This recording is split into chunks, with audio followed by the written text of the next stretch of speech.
Hello students, आज की class में हम लोग केमिस्ट्री से रिलेटेड कुछ बेसिक कॉन्सेप्ट्स को समझेंगे जो हमारे आगे की क्लासेस के लिए बहुत ही ज़्यादा जरूरी है। सबसे पहले हम लोग बात करेंगे तत्व के बारे में। तत्व यानी कि एलिमेंट क्या होता है।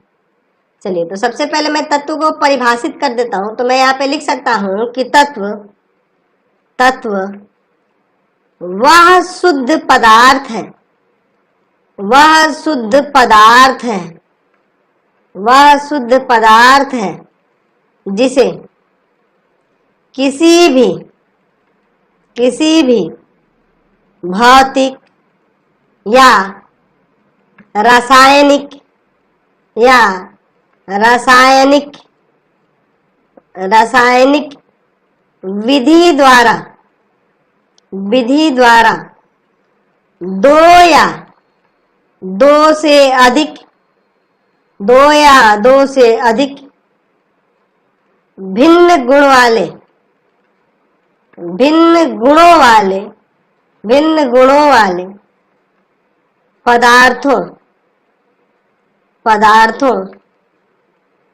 पदार्थों में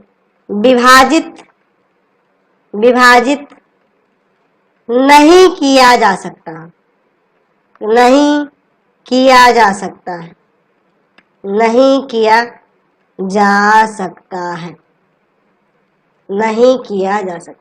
जैसे मैं यहाँ पे लिखता हूं लोहा।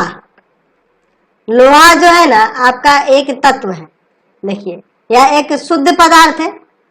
लोहा जो होता है एक शुद्ध पदार्थ होता है।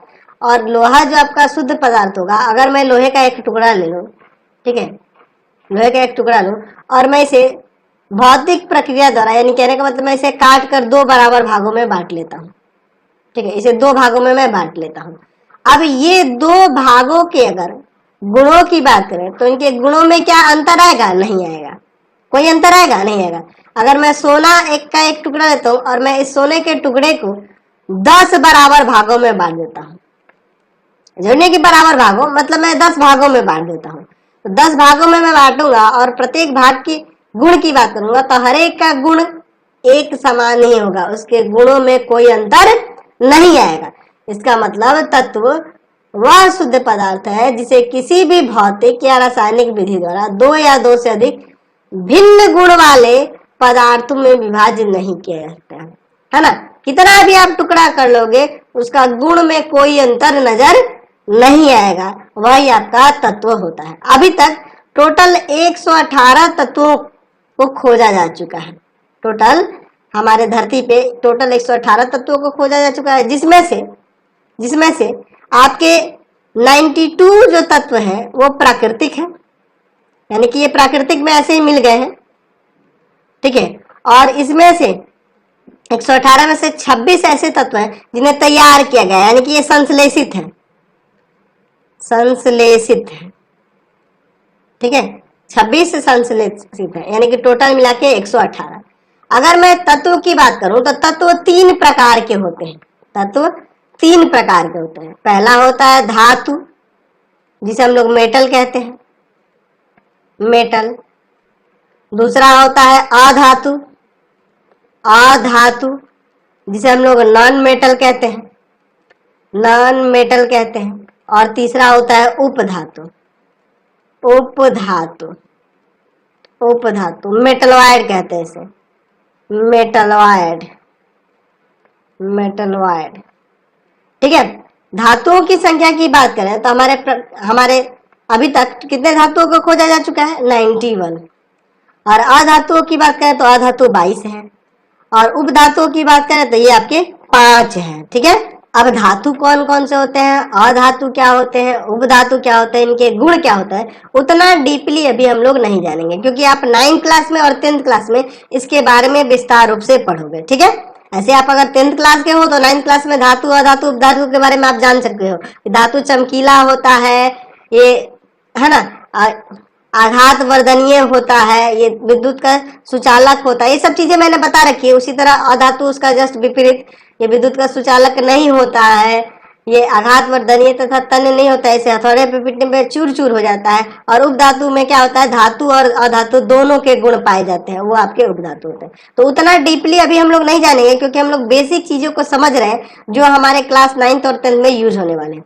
तो धातु की बात करें तो धातु टोटल 91 है। कौन कौन से धातु हो सकते हैं, तो जैसे आपने अभी देखा है लोहा देखा है ऊपर, सोना देखा है, ये दोनों धातु है। मैं लोहा की बात करूं, सोना की बात करूं, ये भी धातु है।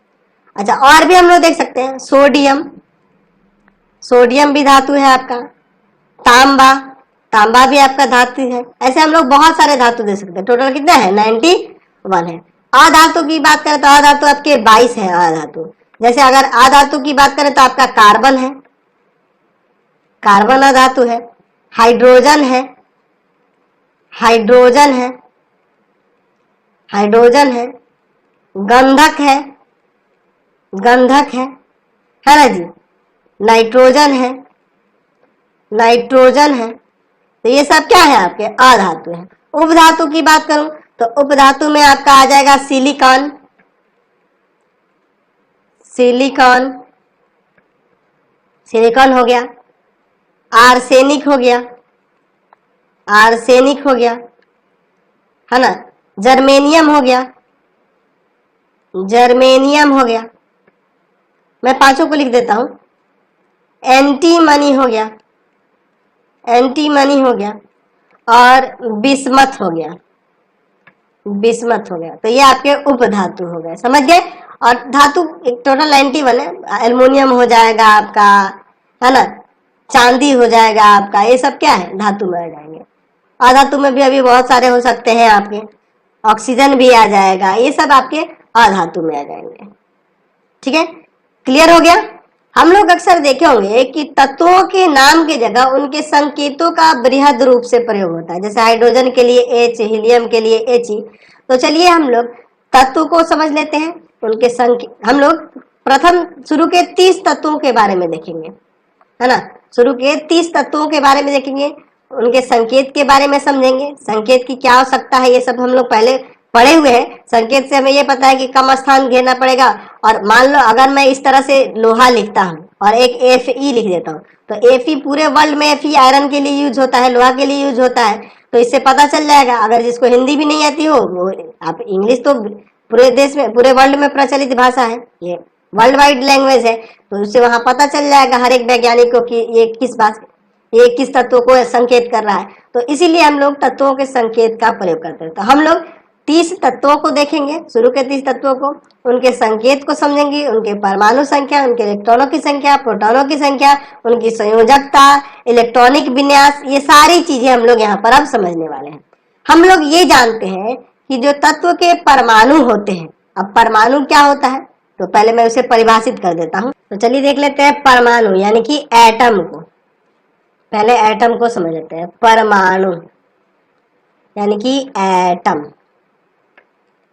ठीक है। तो हम लोग इसे ऐसे परिभाषित कर सकते हैं कि किसी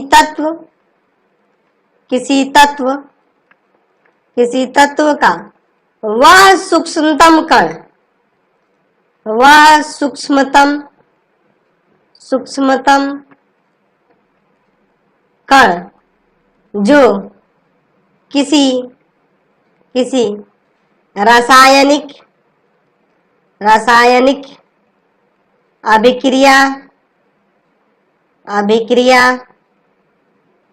अभिक्रिया में भाग ले सकता है, और जिसमें तत्व के सभी गुण उपस्थित रहते हैं। तत्व के सभी गुण उपस्थित रहते हैं। क्या कहलाते हैं वो? परमाणु कहलाते हैं। ठीक है, तो यहाँ पे लिख सकते हैं परमाणु कहलाते हैं, परमाणु कहलाते हैं, परमाणु कहलाते हैं। ठीक है, यानी कि अगर मैं यहां पर लिखता हूं लोहा, तो लोहा आपका एक तत्व हुआ। लोहा आपका क्या हुआ? तत्व। आयरन को संकेत में Fe लिखा जाता है, ठीक है।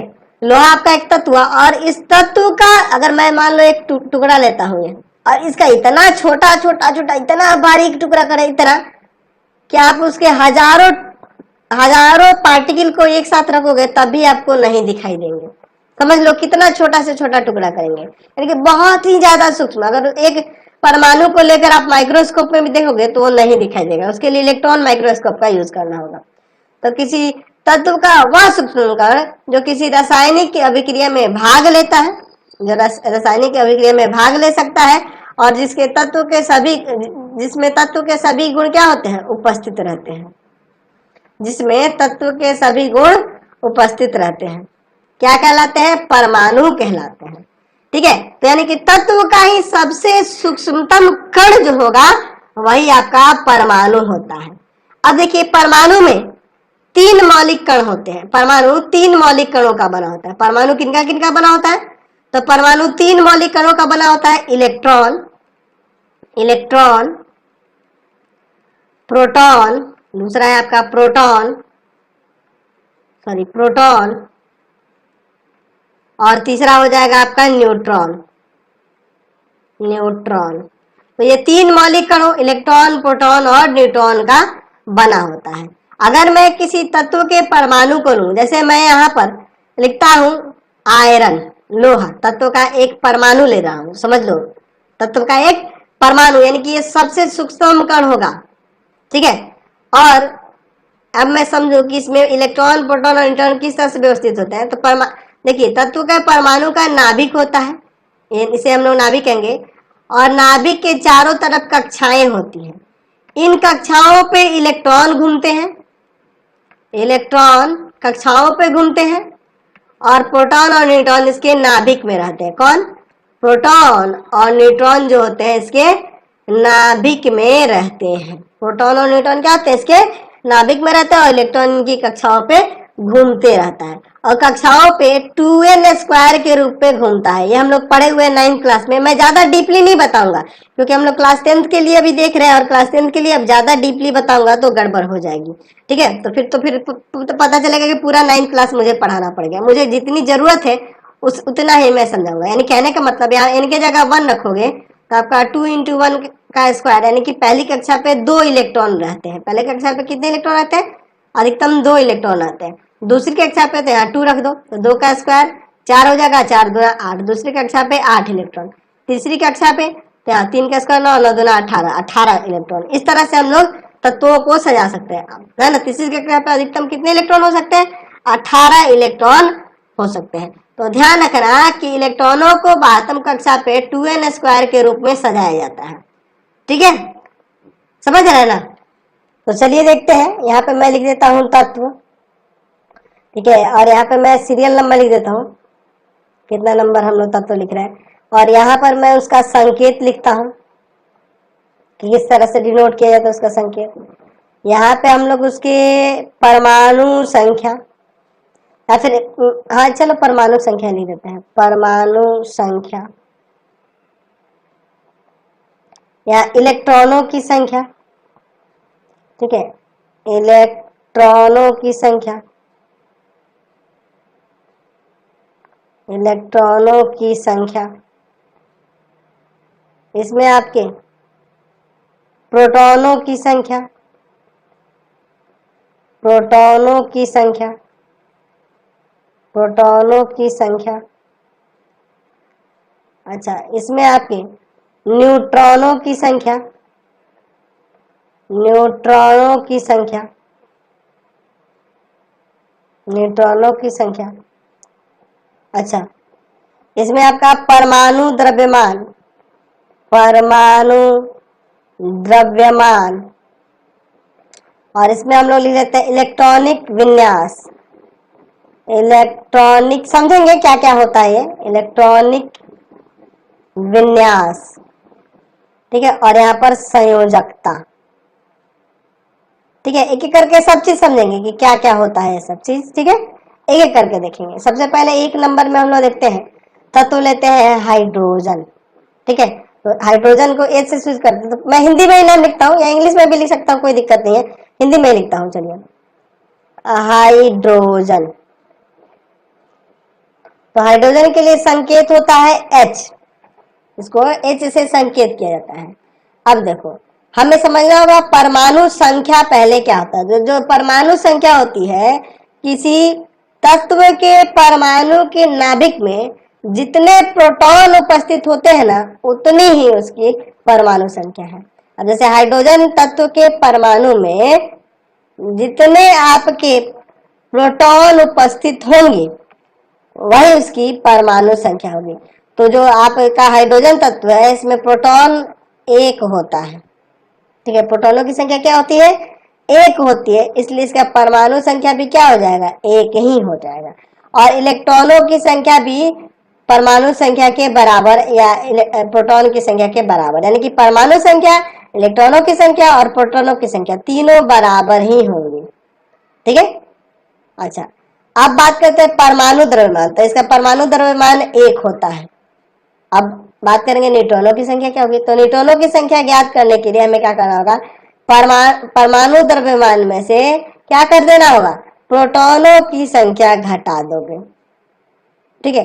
प्रोटॉनों की संख्या को घटा दोगे तो 1 में से 1 घटाएंगे 0, न्यूट्रॉनों की संख्या क्या हो जाएगी? यहाँ पे 0 हो जाएगी, ठीक है।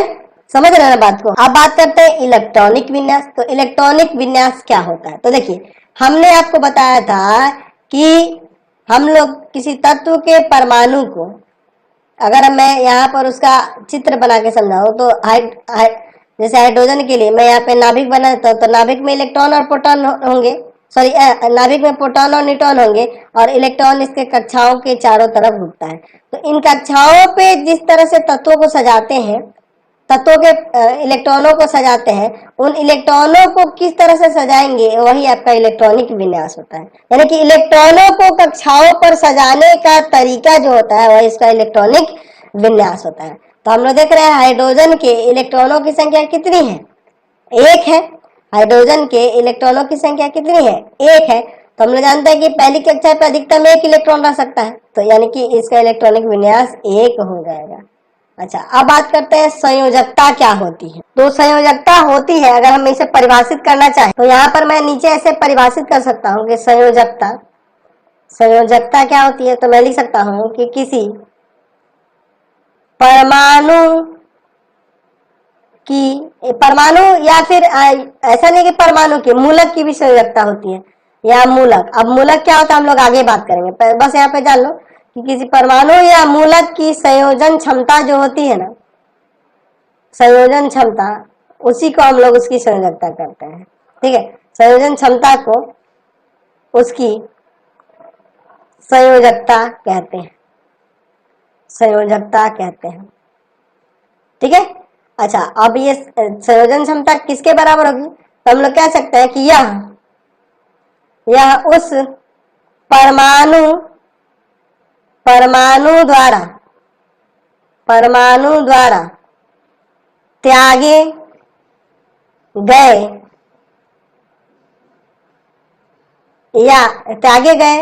ग्रहण किए गए या साझा किए गए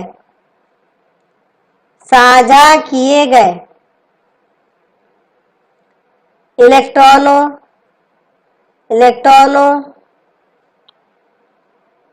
की संख्या के बराबर होती है, यानी कि संयोजकता किसके बराबर होगी? संयोजकता किसी तत्व की संयोजकता किसके बराबर? संयोजकता एक्चुअल में उसकी संयोजन क्षमता होती है, वह किसके बराबर होती है? तो परमाणु द्वारा त्याग किए गए या ग्रहण किए गए या साझा किए गए इलेक्ट्रॉनों की संख्या के बराबर होती है। तो देखिए किसी तत्व का परमाणु अपने बाह्यतम कक्षा के इलेक्ट्रॉनों को ही त्याग या ग्रहण या साझा करता है। बाह्यतम कक्षा के इलेक्ट्रॉनों को ही त्याग, ग्रहण या साझा करता है, ये ध्यान रखिएगा। तो अगर मैं संयोजकता की बात करूंगा हाइड्रोजन की, तो इसके इलेक्ट्रॉन कितने हैं? 1 है। तो अगर मैं इसकी कक्षा देखूं तो 1 ही कक्षा होगी और इस कक्षा पे कितने इलेक्ट्रॉन होंगे? 1। तो ये अपने 1 इलेक्ट्रॉनों का ही साझा कर देगा, तो 1 इलेक्ट्रॉनों का ही साझा करेगा, इसलिए इसकी संयोजकता 1 हो जाएगी, ठीक है। समझ गए ना बात को। अब दूसरा हम लोग देखते हैं, दूसरा हम लोग बात करते हैं हीलियम के लिए, ठीक है। तो दूसरा तत्व आपका हो जाएगा हीलियम। हीलियम, तो हीलियम के लिए H ही उसका संकेत। अच्छा, प्रोटॉनों की संख्या इसमें 2 होती है, तो इलेक्ट्रॉनों की संख्या भी 2, परमाणु संख्या भी 2। अच्छा, और परमाणु द्रव्यमान की बात करें तो इसका परमाणु द्रव्यमान 4 होता है। तो अगर मुझे न्यूट्रॉनों की संख्या पता करनी होगी तो 4 में से यानी परमाणु द्रव्यमान में से प्रोटॉनों की संख्या घटा लेंगे तो कितना आ जाएगा, 2 आ जाएगा। समझ गए ना। चलिए, इलेक्ट्रॉनिक विन्यास, तो इलेक्ट्रॉनिक विन्यास इसका 2 होगा। यानी कि अगर हीलियम की बात करें तो आप देख लो पहली कक्षा पे 2 इलेक्ट्रॉन होते हैं और ये 2 ही इलेक्ट्रॉन इसके पास है ही, 2 ही इलेक्ट्रॉन है, तो इसका विन्यास 2। अब देखिए, हमें यहाँ पर पहली कक्षा पे 2 इलेक्ट्रॉनों की जरूरत होती है, 2 इलेक्ट्रॉनों की जरूरत होती है, और यहाँ पे 2 ही इलेक्ट्रॉन है, इसलिए इसकी संयोजकता 0 हो जाएगी, इसकी कोई संयोजकता नहीं होगी, इसकी संयोजकता 0 हो जाएगी। ठीक है, क्योंकि ये अपने इलेक्ट्रॉन, ये पूरी तरह से कक्षा भरा हुआ है, इसलिए अपने इलेक्ट्रॉनों का ये साझा नहीं करेगा। तीसरा तत्व देखते हैं हम लोग, लिथियम। लिथियम, तो लिथियम के लिए Li। अच्छा, अगर मैं इसके प्रोटॉनों की संख्या की बात करूं तो इसके प्रोटॉनों की संख्या 3 होती है। ठीक है, तो उतना ही परमाणु संख्या और उतना ही इलेक्ट्रॉनों की संख्या भी हो जाएगी। अच्छा, अगर मैं परमाणु द्रव्यमान की बात करूं तो इसका परमाणु द्रव्यमान 7 होता है। परमाणु द्रव्यमान क्या होता है, 7 होता है, और 7 में से ये 3 घटा देंगे तो न्यूट्रॉनों की संख्या कितनी आ जाएगी, 4 आ जाएगी।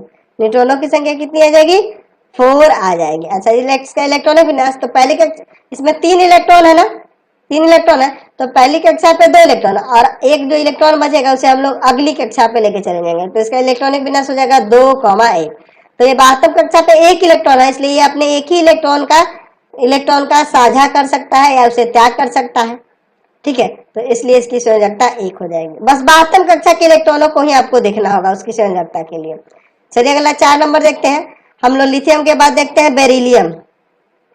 बेरिलियम, तो बेरिलियम के लिए हम लोग संकेत की बात करें तो Be हो जाएगा। अच्छा, इसका प्रोटॉनों की संख्या 4, तो परमाणु संख्या भी 4 और इलेक्ट्रॉनों की संख्या भी 4। अच्छा, परमाणु द्रव्यमान की बात करें तो बेरिलियम का परमाणु द्रव्यमान 9 होता है, परमाणु द्रव्यमान 9 होता है, तो 9 में से 4 घटा देंगे तो आपका 5 आ जाएगा, आपका क्या, न्यूट्रॉनों की संख्या। अच्छा, इसके इलेक्ट्रॉनिक विन्यास, तो पहली कक्षा पे 2 इलेक्ट्रॉन और आगे इसमें 2 और बचेंगे, 2 और इलेक्ट्रॉन बचेंगे, 4 है ना जी, तो दूसरी कक्षा पे 2 इलेक्ट्रॉन, यानी कि इसकी इलेक्ट्रॉनिक विन्यास 2,2। तो 72 कक्षा पे 2 इलेक्ट्रॉन है, तो ये अपने 2 ही इलेक्ट्रॉन को साझा कर सकता है या इसे त्याग कर सकता है, तो इसकी संयोजकता 2 हो जाएगी। ठीक है, 5वां नंबर देखते हैं बेरिलियम के बाद बोरॉन। बोरॉन, तो बोरॉन की बात करें तो इसके संकेत B से सूचित करते हैं और प्रोटॉनों की संख्या इसमें 5 होती है, तो परमाणु संख्या भी 5 और इलेक्ट्रॉनों की संख्या भी 5। अगर मैं परमाणु द्रव्यमान की बात करूं तो परमाणु द्रव्यमान इसका 11 होता है, वैसे तो 10.8 होता है, तो लगभग हम लोग 11 ले लेते हैं, तो 11 में से ये 5 घटा देंगे तो आ जाएगा 6, यानी बोरॉन में न्यूट्रॉनों की संख्या 6 हो जाएगी। अच्छा, इसके इलेक्ट्रॉनिक विन्यास की बात करें तो 2,3 हो जाएगा, पहले कक्षा पे 2 इलेक्ट्रॉन और टोटल इसमें 5 इलेक्ट्रॉन है, तो 2 3 बच जाएंगे ना, तो 3 बचेंगे तो अगली कक्षा पे वो चले जाएंगे, यानी अगली कक्षा पे 3 इलेक्ट्रॉन चले जाएंगे। तो इसकी संयोजकता, तो बाहर वास्तव कक्षा पे 3 इलेक्ट्रॉन है, 3 इलेक्ट्रॉन है, तो इसकी संयोजकता 3 हो जाएगी, क्योंकि ये इन्हीं 3 इलेक्ट्रॉनों को त्याग कर सकता है या उनका साझा कर सकता है। 6 नंबर पे देखते हैं उसके बाद कार्बन।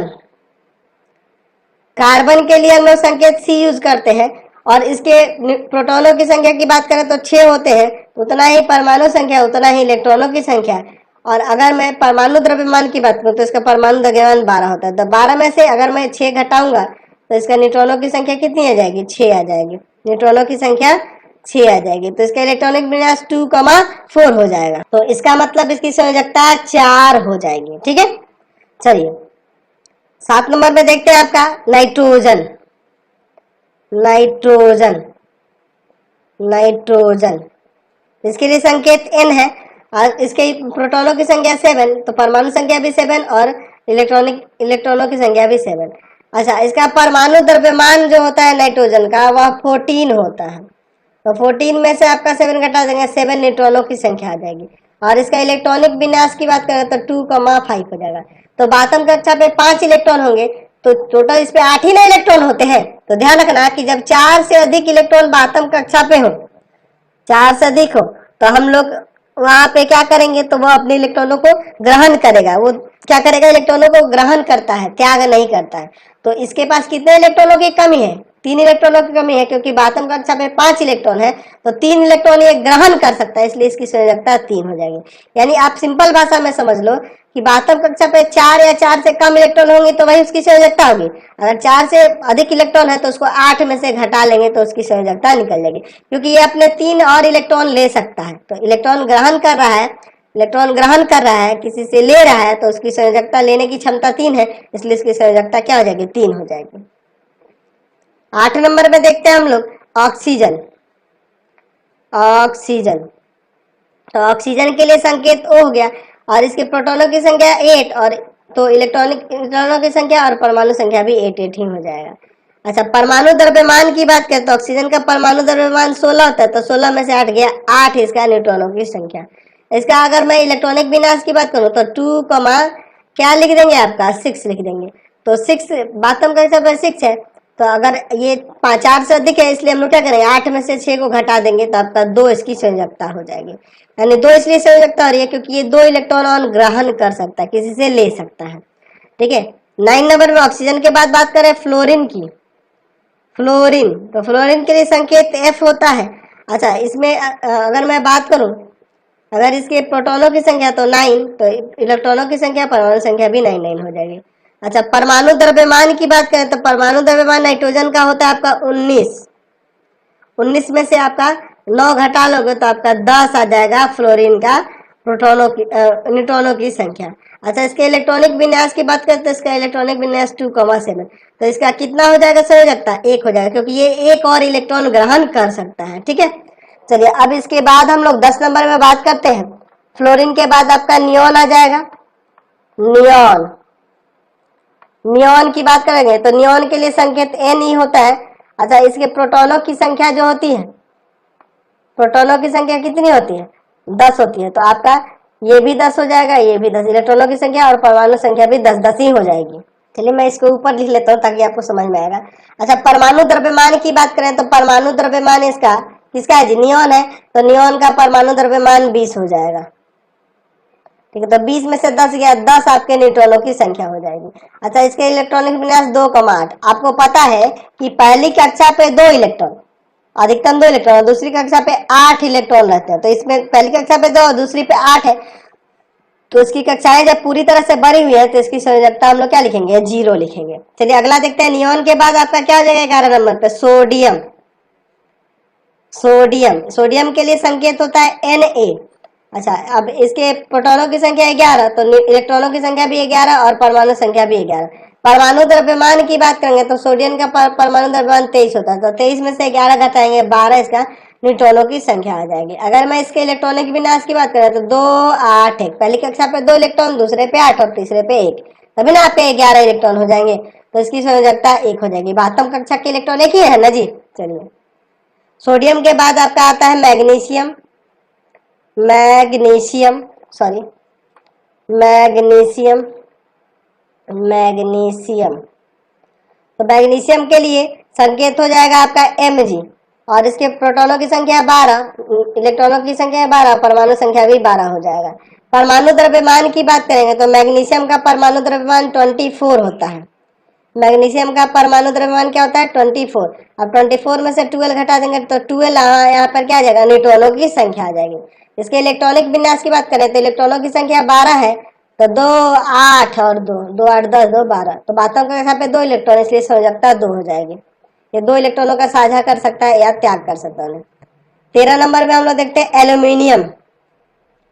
एल्यूमिनियम, एल्यूमिनियम की बात करें तो इसके लिए संकेत होता है Al। अच्छा, इसके अंदर अगर मैं बात करूं प्रोटॉनों की संख्या तो 13, तो इलेक्ट्रॉनों की संख्या 13 और परमाणु संख्या भी 13। अच्छा, न्यूट्रॉनों की संख्या क्या होगी, तो पहले परमाणु द्रव्यमान की बात करते हैं, परमाणु द्रव्यमान इसका 27 होता है, तो 27 में से 13 घटा देंगे आपका 14 आ जाएगा। ठीक है, 27 में से 13 घटा देंगे 14 इसका न्यूट्रॉनों की संख्या। इसके इलेक्ट्रॉनिक विन्यास की बात करें तो 2, 8, 3 हो जाएगा। ठीक है, इसके बातों के साथ 3 इलेक्ट्रॉन है, यानी कि ये 3 इलेक्ट्रॉनों का साझा कर सकता है, इसलिए इसकी संयोजकता 3 हो जाएगी। चलिए अगला देखते हैं 14 नंबर। एल्युमिनियम के बाद आपका सिलिकॉन आ जाएगा। एल्युमिनियम के बाद आपका सिलिकॉन, सिलिकॉन, तो सिलिकॉन के लिए हम लोग क्या संकेत यूज करते हैं, SI। ठीक है, और इसके प्रोटॉनों की संख्या कितनी होती है, 14। तो इलेक्ट्रॉनों की संख्या भी 14 और परमाणु संख्या भी 14 हो जाएगी। ठीक है, और सिलिकॉन का जो परमाणु द्रव्यमान होता है वह 28 होता है। तो 28 में से 14 घटा देंगे, 14 इसके न्यूट्रॉनों की संख्या आ जाएगी। अच्छा, इसके इलेक्ट्रॉनिक विन्यास, तो टोटल 14 इलेक्ट्रॉन है, तो 2 8 4 आ जाएगा। तो इसकी संयोजकता क्या हो जाएगी, 4 हो जाएगी। चलिए अगला देखते हैं आपका सिलिकॉन के पास फास्फोरस। फास्फोरस फास्फोरस तो फास्फोरस की बात करें तो फास्फोरस के लिए संकेत आपका P हो जाएगा। अच्छा, और इसके 15 जो होते हैं प्रोटॉन होते हैं, तो उतने ही आपके परमाणु संख्या भी उतने ही इलेक्ट्रॉनों की संख्या होगी। इसका परमाणु द्रव्यमान की बात करें तो फास्फोरस का परमाणु द्रव्यमान 31 होता है। तो 31 में से 31 में से 15 घटा देंगे तो 16 इसका क्या आ जाएगा, न्यूट्रॉनों की संख्या आ जाएगी। तो अगर मैं इसके इलेक्ट्रॉनिक विन्यास की बात करूं तो 2 8 5 इसका हो जाएगा। तो अगर मैं यहाँ पे संयोजकता की बात करूंगा तो संयोजकता, तो ये आपको 3 इलेक्ट्रॉन ग्रहण कर सकता है, तभी ना इसका कक्षा पूरा होगा। इस पे 8 इलेक्ट्रॉन चाहिए, यहाँ तीसरी कक्षा पे 8 इलेक्ट्रॉन चाहिए। यहाँ पे हम लोग जानते हैं कि सबसे बातम कक्षा पे 8 इलेक्ट्रॉनों की आवश्यकता होती है। ठीक है, सबसे बातम कक्षा पे 8 इलेक्ट्रॉनों की, तो यहाँ पे और इसको कितना चाहिए, 3 चाहिए, तो इसकी संयोजकता 3 हो जाएगी। फास्फोरस के बाद आपका लेते हैं सल्फर, जिसे हम लोग गंधक भी कहते हैं, सल्फर। तो सल्फर के लिए आप संकेत S यूज करोगे, और इसकी इस प्रोटॉनों की संख्या 16, परमाणु संख्या भी 16 और इलेक्ट्रॉनों की संख्या भी 16। अच्छा, अगर मैं इसके न्यूट्रॉनों की संख्या की बात करूंगा तो न्यूट्रॉनों की संख्या से पहले हमें परमाणु द्रव्यमान पता होना चाहिए। तो अगर मैं बात करूं सल्फर के परमाणु द्रव्यमान की तो 32 होता है। तो 32 में से 16 घटा देंगे तो आपका 16 न्यूट्रॉनों की संख्या आ जाएगी।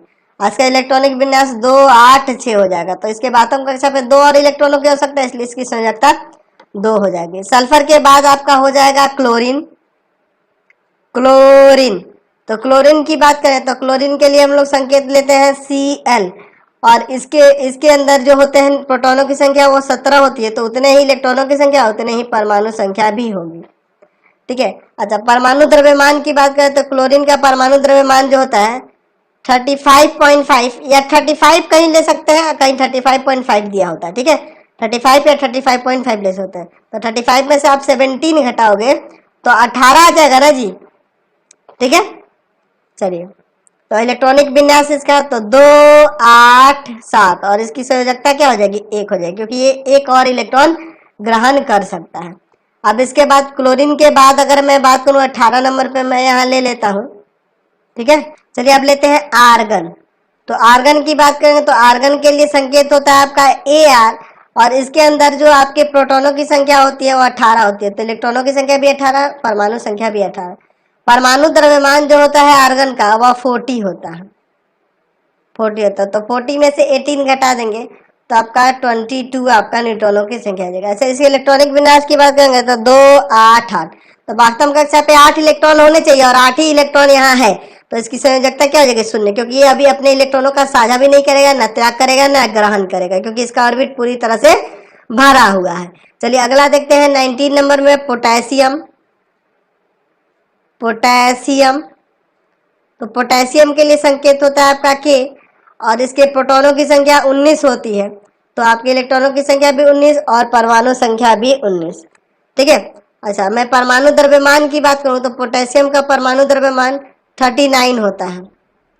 ठीक है, 39 होता है। ठीक है, पोटेशियम का परमाणु द्रव्यमान 39 होता है। तो 39 में से 19 घटा देंगे तो आपका 20 आ जाएगा न्यूट्रॉनों की संख्या। तो अब इसके इलेक्ट्रॉनिक विन्यास की बात करें तो इलेक्ट्रॉनिक विन्यास हो जाएगा 2 8 8 1। तो बातम का साथ 1 इलेक्ट्रॉन, इसलिए इसका संयोजकता 1 हो जाएगा। चलिए 20 नंबर पे पोटेशियम के बाद आता है कैल्शियम। कैल्शियम, तो कैल्शियम के लिए होता है Ca संकेत, और इसके अंदर प्रोटॉनों की संख्या जो होती है 20 होती है। तो इलेक्ट्रॉनों की संख्या भी 20 और परमाणु संख्या भी 20। ठीक है, कैल्शियम के परमाणु द्रव्यमान की बात करें तो इसका परमाणु द्रव्यमान 40 होता है। 40 में से 20 या 20 इसके न्यूट्रॉनों की संख्या आ जाएगी। और इसका इलेक्ट्रॉनिक विन्यास बात करें तो 2 8 8 2 होता है। तो बातम कक्षा पे 2 इलेक्ट्रॉन है, इसलिए इसकी संयोजकता 2 हो जाएगी। चलिए 20 के बाद 21 नंबर में कैल्शियम के बाद आपका क्या हो जाता है, स्कैंडियम। Scandium, scandium. तो स्कैंडियम की बात करें तो इसके लिए संकेत होता है Sc, और इसके अंदर प्रोटॉनों की संख्या 21 होती है, तो इलेक्ट्रॉनों की संख्या भी 21, परमाणु संख्या भी 21। अच्छा, अगर इसके परमाणु द्रव्यमान की बात करें तो आपका स्कैंडियम का परमाणु द्रव्यमान हो जाएगा आपका 45। ठीक है, 45। तो 45 में से 21 घटा दोगे तो यहाँ पे 24 आ जाएगा आपका क्या, न्यूट्रॉनों की संख्या। अच्छा, इसके इलेक्ट्रॉनिक विन्यास की बात करें तो स्कैंडियम का इलेक्ट्रॉनिक विन्यास हो जाएगा 2 8 9 2। अब ये 9 क्यों है, तो इसके लिए आप अगले क्लासेस में जाओगे, क्लास 11 में चलोगे ना, तो वहां पे हम लोग अलग तरीके से इलेक्ट्रॉनिक विन्यास को समझेंगे। ठीक है, तो उसके बारे में हम लोग बाद में बात करें। इसकी संयोजकता क्या हो जाएगी, 2 हो जाएगी। स्कैंडियम के बाद आता है आपका 22 नंबर पे आ जाएगा टाइटेनियम। Titanium, titanium, titanium. तो टाइटेनियम की बात करें, टाइटेनियम की बात करें तो टाइटेनियम की जो संकेत होता है Ti होता है, और इसके अंदर 22 प्रोटॉन होते हैं। तो 22 प्रोटॉन होंगे तो इलेक्ट्रॉन भी 22 हो जाएंगे और परमाणु संख्या भी 22 ही होगी। अच्छा, इसके परमाणु द्रव्यमान की बात करें तो परमाणु द्रव्यमान जो होता है 48 होता है, 48 होता है। ठीक है, तो 48 में से आप 22 घटा दोगे तो 26 आ जाएगा ना जी। तो 26 इसका क्या हो जाएगा, न्यूट्रॉनों की संख्या हो जाएगी। अब इसके इलेक्ट्रॉनिक विन्यास की बात करें तो टाइटेनियम का इलेक्ट्रॉनिक विन्यास जो हो जाएगा वह हो जाएगा 2 8 10 2, यानी इसकी संयोजकता भी 2 ही हो जाएगी। समझ। चलिए अगला देखते हैं 23 नंबर में वेनाडियम। वेनेडियम या वेनाडियम भी लिखते हैं, वेनेडियम। तो वेनेडियम के लिए आपका कैपिटल भी होता है संकेत, और इसके अंदर जो होते हैं 23 प्रोटॉन होते हैं, तो 23 इलेक्ट्रॉन भी होंगे और 23 इसकी परमाणु संख्या भी होगी। अच्छा, अब इसके अंदर अगर मैं बात करूंगा परमाणु द्रव्यमान की, तो परमाणु द्रव्यमान जो होता है 51 होता है। ठीक है, 51 होता है। तो 51 में से आपको 23 घटा देना है तो आपका यहाँ आ जाएगा 28। ठीक है, 28 न्यूट्रॉनों की संख्या आ जाएगी। अगर इसके इलेक्ट्रॉनिक विन्यास की बात करें तो हो जाएगा 2 8 11 2।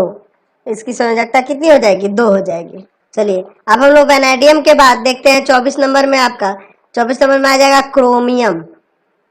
क्रोमियम, तो क्रोमियम के लिए संकेत हम लोग Cr यूज करते हैं, और इसके अंदर 24 आपके प्रोटॉन होते हैं, तो इलेक्ट्रॉन भी 24 और परमाणु संख्या भी 24 हो जाएगी। और इसके परमाणु द्रव्यमान की बात करें तो 52 होता है, और 52 में से 24 घटा दोगे तो 24 घटाओगे तो कितना आ जाएगा जी, 26 और 2 28, 28 हो जाएगा। इसको जोड़ोगे तो आपका आ जाएगा 52। तो अगर मैं इसके इलेक्ट्रॉनिक विन्यास की बात करें तो क्रोमियम का इलेक्ट्रॉनिक विन्यास होता है 2 8 13 1, तो इसकी संयोजकता 1 हो जाएगी। ठीक है, चलिए अब क्रोमियम के बाद 25 नंबर में हम लोग देखते हैं मैग्नीज। मैग्नीज, तो मैग्नीज की बात करें तो मैग्नीज के लिए संकेत जो होता है आपका Mn होता है।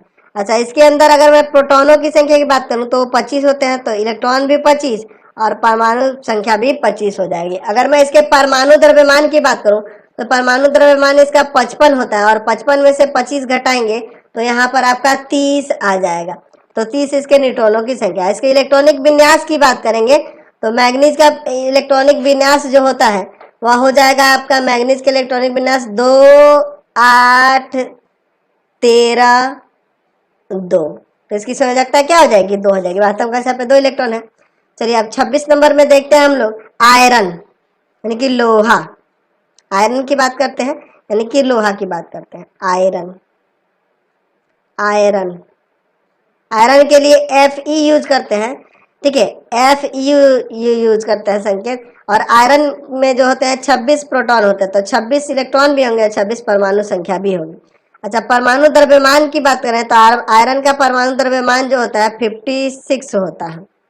आयरन का परमाणु द्रव्यमान 56 होता है। 56 में से आप घटा दोगे आपका क्या हो जाएगा 26, तो यहाँ 30 आ जाएगा न्यूट्रॉनों की संख्या।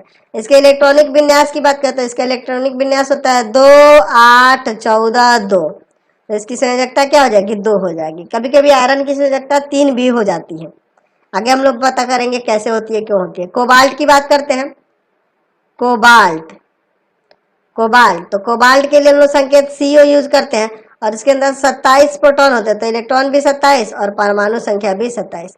अच्छा, परमाणु द्रव्यमान की बात करें तो आपका परमाणु द्रव्यमान 59 होता है, 59 होता है। तो 59 में से 27 को घटा देंगे तो आपका क्या आ जाएगा, 32 आ जाएगा कि नहीं। तो 32 इसके प्रोटॉनों न्यूट्रॉनों की संख्या हो जाएगी। अगर मैं इलेक्ट्रॉनिक विन्यास की बात करूँ, किसके, कोबाल्ट के इलेक्ट्रॉनिक विन्यास की बात करूंगा, तो कोबाल्ट का इलेक्ट्रॉनिक विन्यास हो जाएगा 2 8 15 2, यानी कि इसकी संयोजकता क्या हो जाएगी, 2 हो जाएगी। कोबाल्ट के बाद आपका निकेल आता है ना जी, 28 नंबर में यहाँ पे निकेल हो जाएगा। तो चलिए देखते हैं निकेल। तो निकेल के लिए हम लोग Ni यूज करते हैं संकेत।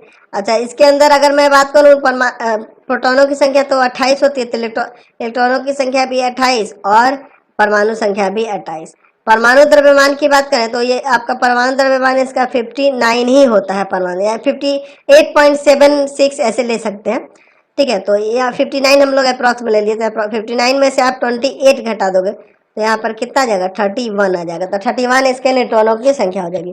तो इसका इलेक्ट्रॉनिक विन्यास की बात करें, निकेल के इलेक्ट्रॉनिक विन्यास की, तो निकेल का इलेक्ट्रॉनिक विन्यास हो जाएगा 2 8 16 2, ठीक है। निकेल के लिए क्या हो जाएगा, 2 8 16 2, तो इसकी संयोजकता आपकी 2 हो जाएगी, ठीक है। अच्छा, निकेल के बाद हम लोग बात करते हैं 29 नंबर में आपका हो जाएगा कॉपर, जिसे हम लोग तांबा कहते हैं।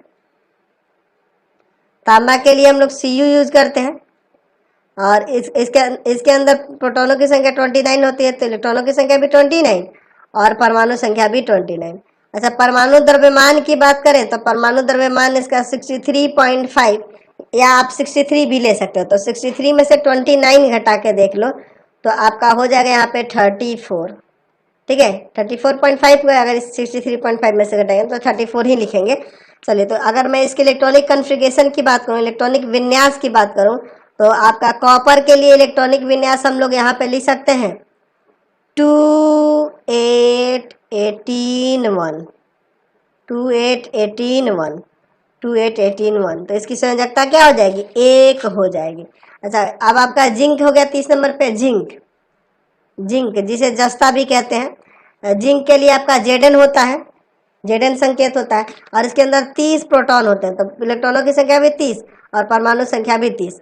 अच्छा, और अगर मैं बात करूं परमाणु द्रव्यमान की, तो जिंक का परमाणु द्रव्यमान 65 होता है, ठीक है। जिंक का परमाणु द्रव्यमान 65, तो 65 में से 30 घटा देंगे, तो 30 घटाएंगे तो यहाँ पे कितना आएगा, 35 इसका न्यूट्रॉनों की संख्या आ जाएगी। अच्छा, तो इसके इलेक्ट्रॉनिक विन्यास की बात करें तो जिंक के लिए इलेक्ट्रॉनिक विन्यास हो जाएगा 2 8 18 2, ठीक है। तो इसका क्या हो जाएगी संयोजकता इसकी 2 हो जाएगी। तो मैंने शुरू के 30 तत्वों के संयोजकता के बारे में, उनके लिए परमाणु संख्या, परमाणु द्रव्यमान, ये सारी चीजें आपको बहुत ही विस्तार तरीके से समझा दी है।